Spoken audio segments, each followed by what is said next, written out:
Eccomi. Allora, vi leggo questa.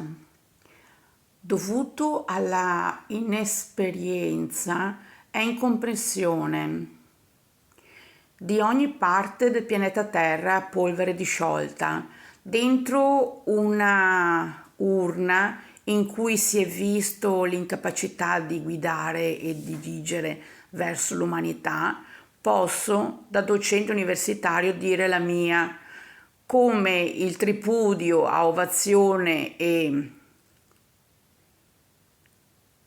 il desiderio di incontrarmi in conferenze, conversazioni dove l'intelligenza non ha opinionismo, ma realtà dei fatti. Distolgo lo sguardo verso coloro che ospitano dentro la loro mente solo odierno increscioso. Il male non esiste, ma solo incomprensioni. Molti meritano la musica grave, io mezzo soprano. Ciao ciao!